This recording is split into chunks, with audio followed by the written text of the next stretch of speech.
Hello दोस्तों। आज मैं आपको थायराइड को नेचुरल वेज में कैसे कंट्रोल करना है उसके बारे में बताऊंगा। तीन इम्पॉर्टेंट तरीके हैं जिससे हम थायराइड को कंट्रोल कर सकते हैं। वे है डाइट, योगा और एक्सरसाइज। पहले डिस्क्लेमर, ये वीडियो मैंने एजुकेशनल पर्पस के लिए बनाया है। अगर कोई थायराइड का मरीज़ है तो उसे चाहिए कि वो थायराइड की दवा कम ज़्यादा या बंद करने से पहले डॉक्टरी सलाह ले। आज जिस थायराइड की बीमारी के बारे में मैं बात करूंगा वो है हाइपोथायराइडिज्म। हाइपोथायराइडिज्म का मतलब होता है जब थायराइड हमारा कम काम करता है, यानी कि उससे जो हार्मोन निकलते हैं जिसको हम T3 और T4 बोलते हैं वो कम बनते हैं। T3 यानी कि थायरॉक्सिन ही रिस्पॉन्सिबल होता है हमारी बॉडी की मेटाबॉलिज्म के लिए, थर्मो रेगुलेशन के लिए, वेट मेंटेनेंस और अदर मेटाबॉलिक फंक्शंस। जिन लोगों को हाइपोथायराइडिज्म होता है उनमें लक्षण हैं जैसे बहुत ज़्यादा थकावट होना, स्किन ड्राई होना, ठंड लगना, गर्मियों में भी ठंड लगना। ऐसे पेशेंट्स एसी को कम बर्दाश्त कर पाते हैं। इवन कि बाकी फैमिली मेम्बर्स को गर्मी लगती है तो इनको ठंड लगती है। आवाज़ में चेंज आना, आवाज़ भारी हो जाना, पिंस और नीडल सेंसेशन होना हाथ पैर में, कॉन्स्टिपेशन रहना, कब्जी रहना मतलब, बालों का झड़ना, वेट गेन होना, वजन का बढ़ना, कंसंट्रेशन या मेमोरी में दिक्कत आना, सुनाई कम देना, मासिक धर्म में अनियमितता आना जैसे बहुत ज़्यादा ब्लीडिंग होना या कम होना या फिर बंद हो जाना, सांस लेने में दिक्कत आना, हाथ पैरों का और फेस में सूजन आना, हार्ट रेट कम हो जाना।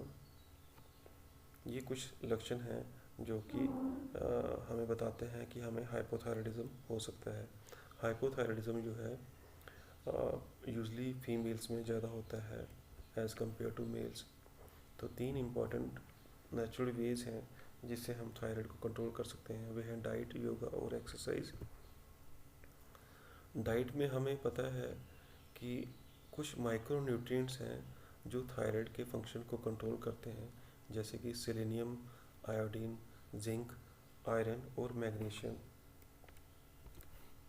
सेलेनियम एंटीऑक्सीडेंट का काम करता है और ये थायराइड हार्मोन की एक्टिवेशन में इसका एक इम्पॉर्टेंट रोल है। सेलेनियम हमें मिलता है सीरियल्स जैसे दालें होगी, नट्स, नट्स में जैसे आपके बादाम आ गए, पिस्ता आ गया, कैश्यू नट्स आ गए, यीस्ट हो गया, सी फूड हो गया, फिश हो गई, पास्ता, राइस, इन सब फूड आइटम से हमें सेलेनियम मिलता है। ऐसे पेशेंट्स को चाहिए कि वो अल्कोहल या फिर कॉफ़ी का सेवन कम करें, क्योंकि अल्कोहल और कॉफ़ी जो है सेलेनियम को ख़त्म कर देती है हमारी डाइट में।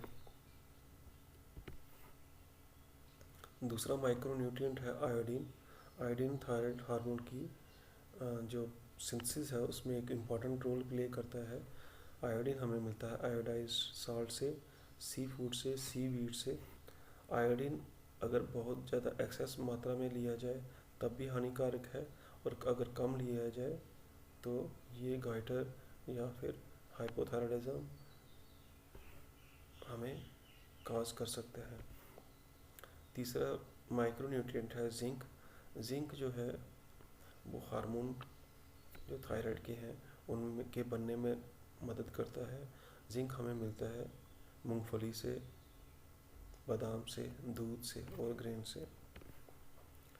आयरन जो है T4 को T3 में कन्वर्ट करने में मदद करता है। T3 एक्टिव फॉर्म होती है थायराइड हार्मोन की। हमें आयरन मिलता है ग्रीन लीफी वेजिटेबल से, अनार से, हरी सब्जी, हरी पत्तीदार सब्जियां, अनार, बीट रूट से। मैग्नीशियम हाशिमोटो थायराइडाइटिस को प्रिवेंट करता है। ये एक ऑटो इम्यून थायराइड की बीमारी है।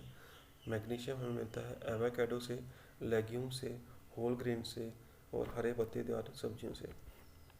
तो हमें ऐसी डाइट लेनी चाहिए जिसमें आयोडीन हो, सेलेनियम हो, जिंक हो, मैग्नीशियम हो और आयोडीन हो। जैसे आयोडाइज साल्ट हो गया, फ्लैक्स सीड्स होंगे, ग्रीन लीफी वेजिटेबल्स होंगी, सी फूड्स होंगे, नट्स होंगे।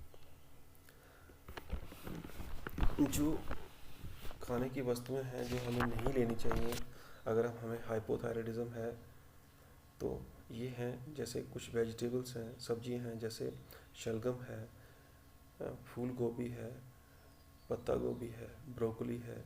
ये हमें नहीं लेनी चाहिए या कम लेनी चाहिए, क्योंकि ये थायराइड हार्मोन की जो प्रोडक्शन है बनने में, हार्मोन बनने में दिक्कत पैदा कर सकते हैं। वैसे ही सोया प्रोडक्ट्स हैं, जैसे सोया मिल्क हो गया, सोया चाप हो गई, टोफू हो गया, ये भी हमें कम लेने चाहिए, जो नहीं लेने चाहिए, क्योंकि इनसे भी थायराइड हार्मोन की सिंथेसिस में के ऊपर फ़र्क पड़ता है। जैसे कि हम जानते हैं कि थायराइड हाइपोथायराइडिज्म के पेशेंट्स को बहुत ज़्यादा वजन बढ़ना शुरू हो जाता है, तो ऐसे पेशेंट्स को चीनी या बेकरी प्रोडक्ट्स हैं like bread, cakes, cookies, biscuit, ये कम लेने चाहिए। थायराइड की जो हम दवा लेते हैं जिसको हम थायरॉक्सिन बोलते हैं, ब्रांड नेम जैसे एल्ट्रॉक्सिन है, थायरोनाम है, तो हमें चाहिए कि जब हम सुबह उठते हैं तो सुबह उठते ही खाली पेट हमें इसको लेना है, और इसको लेने के कम से कम 1 से 2 घंटे तक हमें कुछ भी नहीं लेना है, ना चाय, ना कॉफ़ी, ना दूध, ना ही कोई अदर मेडिसिन, कम से कम 1 से 2 घंटे।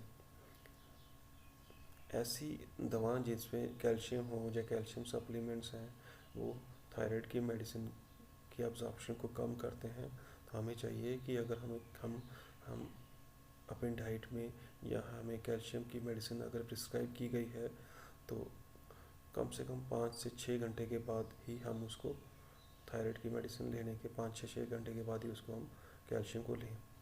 ऐसे मल्टीविटामिन जिसमें क्रोमियम होता है, उस हमें चाहिए कि वो भी हमें थायराइड मेडिसिन लेने के कम से कम 2 घंटे के बाद लेनी चाहिए।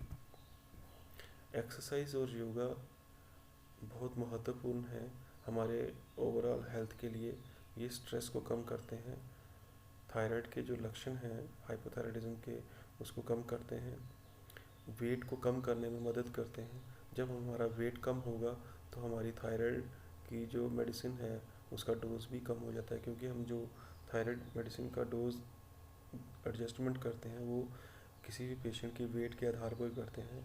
हमें कभी भी थायराइड की जो दवाई है खुद बंद नहीं करनी है, चाहे हमें लगता है कि हम योगा करना शुरू कर दिया है या एक्सरसाइज कर रहे हैं या डाइट कंट्रोल कर रहे हैं तो हमें थायराइड हमारा ठीक हो रहा होगा, हमेशा डॉक्टर की सलाह लेनी है दवा को चेंज करने पे या उसका डोज कम या ज़्यादा करने पे, या फिर उसको बंद करने से पहले हमें हमेशा डॉक्टर की सलाह लेनी चाहिए। आशा करता हूँ कि आपको वीडियो पसंद आया होगा। Thank you very much.